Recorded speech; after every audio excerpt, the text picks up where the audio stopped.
Welcome back. इस video के अंदर हम बात करेंगे माउंटिंग लाइफ साइकिल मेथड्स के बारे में कि उनका लाइफ साइकिल किस तरीके से जो है वो चलता है। तो उसके अंदर हमारे पास चार मेथड होते हैं। सबसे पहले हमारे पास जो मेथड होता है वो होता है हमारे पास कंस्ट्रक्टर। जो कंस्ट्रक्टर होता है ये जब भी कंपोनेंट बनता है या हमारे डॉम ट्री के अंदर जाता है तो तब ये वाला जो फंक्शन होता है कंस्ट्रक्टर ये ऑटोमेटिकली जो है वो रन होता है। ये वाला जो कंस्ट्रक्टर होता है इसके अंदर जो है वो हमारा जो बेस क्लास का कंस्ट्रक्टर होता है सबसे पहले हम उसको कॉल करते हैं यूजिंग सुपर को। फिर उसके बाद हम इसके अंदर जो है वो जो हमारी स्टेट होती है उसको जो है वो इनिशियलाइज जो है वो करते हैं। एंड देन इसके अलावा हम इसके अंदर जो इवेंट हैंडलर्स होते हैं उनको भी जो है वो बाइंड कर सकते हैं। और अगर प्रॉप्स होती हैं उसका अगर सुपर कंस्ट्रक्टर हम जो है वो करते हैं इसके अंदर इनहेरिटेंस करते हैं, उसके बाद जो प्रॉप्स होती हैं उनको भी हम यहाँ पे जो है वो एक्सेस कर सकते हैं। इसके अंदर जो है वो हमें कुछ चीज़ें जो है वो नहीं करनी होती। फॉर एग्जाम्पल हमने कोई HTTP रिक्वेस्ट करनी है या कोई साइड इफेक्ट जो है वो करना तो वो हम इस कंस्ट्रक्टर फंक्शन के अंदर जो है वो नहीं करते।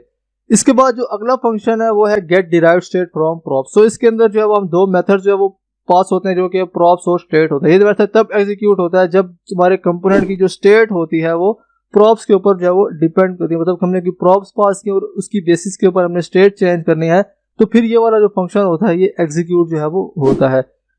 इसके अंदर जो है वो हम स्टेट को भी जो है वो सेट कर सकते हैं using this dot set state method. और इसके अंदर जो है वो हमें जो दिस का कीवर्ड होता है उसकी जो है वो हमें एक्सेस नहीं होती क्योंकि ये जो है वो एक स्टैटिक फंक्शन होता है। जब भी हम इसको जो है वो बनाते हैं तो उसके पहले हम जो है वो स्टैटिक जो है वो लिखते हैं। इसके अंदर भी जो है वो हमें जब हमने HTTP रिक्वेस्ट करनी है या साइड इफेक्ट्स करने तो हम इसके अंदर जो है वो परफॉर्म नहीं करते। इसके बाद जो अगला फंक्शन है वो है रेंडर फंक्शन। जो रेंडर फंक्शन है वो हमारा ओनली रिक्वायर्ड फंक्शन है जो कि हमारा कंटेंट जो है वो हमें दिखाता है किसी भी वेब ब्राउजर के अंदर। जब भी हम कंपोनेंट बनाते हैं जो भी हम चीज़ें डिफाइन करते हैं, फॉर एग्जांपल हमारे पास स्टेट है, प्रॉप है, हमें उनकी वैल्यू को जो है वो यूज़र को दिखाना है या कोई भी हमने JSX बनानी मतलब हमने कोई कार्ड वगैरह बनाया तो वो सिर्फ रेंडर मेथड के अंदर जो है वो हम बना सकते हैं। मतलब कंपोनेंट के अंदर सिर्फ एक ही रिक्वायर्ड मेथड जो है वो होता है। अगर ये होता है तो फिर जो कंपोनेंट जो भी हमने इसके अंदर लिखा है JSX वगैरह तो वो हमें जो है वो दिख जाएगा ब्राउजर के अंदर जहाँ भी हम कंपोनेंट को जो है वो कॉल करेंगे। अगर हम रेंडर मेथड नहीं लिखते क्लास कंपोनेंट के अंदर तो फिर जो है वो हमें एरर देखने को मिलता है। उसके बाद जो रेंडर मेथड है उसके अंदर भी कुछ चीज़ें जो है वो हम नहीं कर सकते। तो इसके अंदर जो है सबसे पहले है कि हम इसके अंदर स्टेट को जो है वो चेंज ना करें using this dot set state method. इसके अलावा हम डॉम के साथ इंटरेक्ट ना करें और API कॉल्स वगैरह भी जो है वो ना करें। और लास्ट में जो मेथड आता है वो होता है कंपोनेंट डिड माउंट। ये तब इन्वोक होता है जब हमारा जो कंपोनेंट होता है और उसके चाइल्ड कंपोनेंट जो है वो सारे रेंडर हो जाते हैं डॉम के अंदर। तो फिर कंपोनेंट डिड माउंट वाला जो मेथड होता है वो हमारे पास जो है वो इन्वोक होता है। इसके अंदर जो है वो परफेक्ट प्लेस है हमारे पास साइड इफेक्ट्स परफॉर्म करने के लिए। हम इसके अंदर जो है वो API कॉल्स कर सकते हैं। हम इसके बाद जो इंटरेक्टिंग है डॉम के साथ, अगर हमने कोई डॉम के साथ चेंजिंग करनी है तो वो हम इस मेथड के अंदर जो है वो इजीली कर सकते हैं। तो अभी हम VS स्टूडियो कोड में चलते हैं और इनका फ्लो जो है वो देखते हैं। तो मैं यहाँ VS कोड में जो है वो आ जाऊँगा एंड देन यहाँ पे कंपोनेंट के अंदर मैं एक कंपोनेंट जो है वो मैं बना लेता हूँ। तो मैं यहाँ पे कर लेता हूँ कंपोनेंट A के नाम से जो कंपोनेंट है वो मैं यहाँ पे जो है वो बना लूँगा। ये हमारा क्लास कंपोनेंट है तो मैं यहाँ पे RCC करूँगा तो इस तरीके से जो क्लास कंपोनेंट है वो मेरा बन जाएगा। तो ये जो एक्सपोर्ट डिफॉल्ट है इसको मैं यहीं पे जो है वो रहने दूंगा।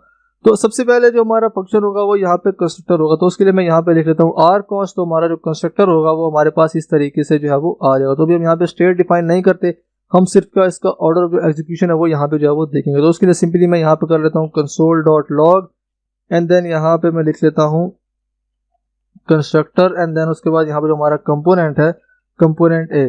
उसके बाद जो हमारे पास मेथड है वो है static get derived from props. तो यहाँ पे मैं कर लेता हूँ स्टैटिक मेरे पास आ गया है। उसके बाद यहाँ पे गेट डिराइव्ड।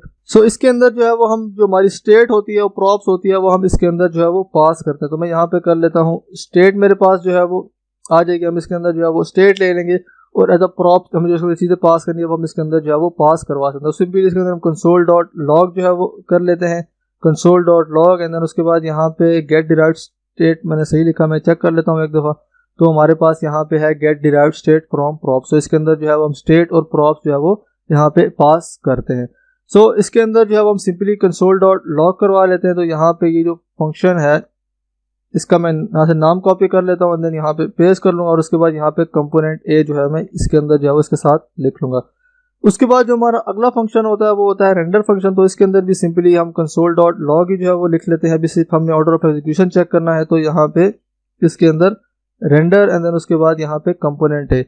उसके बाद जो लास्ट में हमारे पास जो है वो मेथड है वो है कंपोनेंट डिड माउंट। तो कंपोनेंट डिड माउंट के अंदर भी हम सिंपली console.log ही जो है वो लिख लेते हैं, console.log, एंड देन console.log के अंदर यहाँ पे हमारे पास आ गया कंपोनेंट डिड माउंट आ गया, और साथ में हमारे पास आ गया कंपोनेंट ए।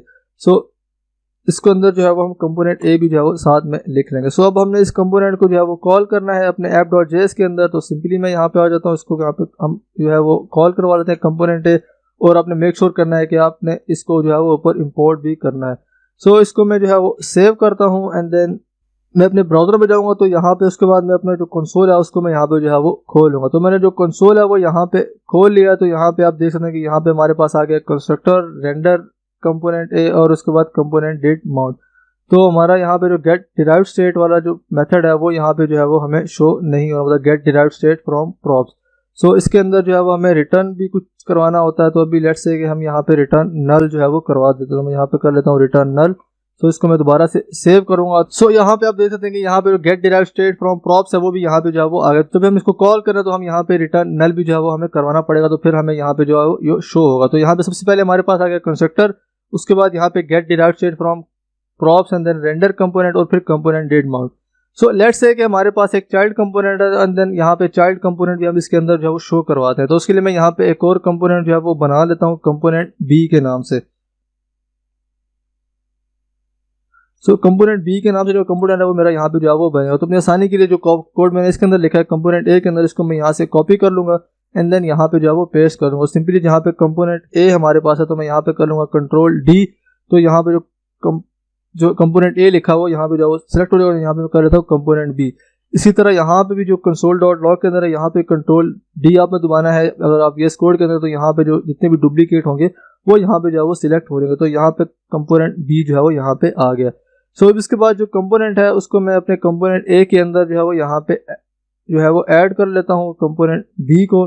तो मेरे पास यहाँ पे आ जाएगा कंपोनेंट बी का जो कंपोनेंट है वो यहाँ पे जो है वो आ जाएगा। सो इसको मैंने यहाँ पे जो है वो कॉल कर लिया है। तो भी इसको जो है मैं सेव करूँगा। तो यहाँ पे इसको मैं दोबारा से जो है वो कंसोल को क्लियर करके यहाँ पे रिफ्रेश करता हूँ।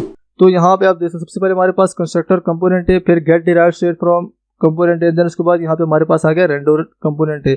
सो रेंडर के अंदर जो है वो हमने चाइल्ड कंपोनेंट को कॉल किया, फिर चाइल्ड कंपोनेंट का जो कंस्ट्रक्टर हुआ वो कॉल हुआ, फिर उसका जो get derived state from props से रेंडर, और फिर कंपोनेंट डिड माउंट उसका कॉल हो गया, और लास्ट में फिर जो जब हमारा पूरा चाइल्ड जो है वो माउंट हो गया उसके बाद जो कंपोनेंट ए का माउंट मेथड था वो यहाँ पे जो है वो इस तरीके से हमारे पास आ गया। सो इस तरीके से जो है वो लाइफ साइकिल मेथड जो है वो क्लास कंपोनेंट के अंदर जो है वो एग्जीक्यूट होते हैं। सो इसका जो ऑपोजिट है फंक्शनल कंपोनेंट के अंदर वो भी हम देखेंगे। उसके अंदर हमें ये मेथड्स वगैरह जो है वो यूज़ करने हैं, तो हम किस तरीके से करते हैं। सो नेक्स्ट वीडियो में जो है वो हम देखेंगे कि जो अपडेटिंग लाइफ साइकिल मेथड्स होते हैं वो किस तरीके से जो है वो उनका लाइफ साइकिल जो है वो चलता है। So see you in the next video.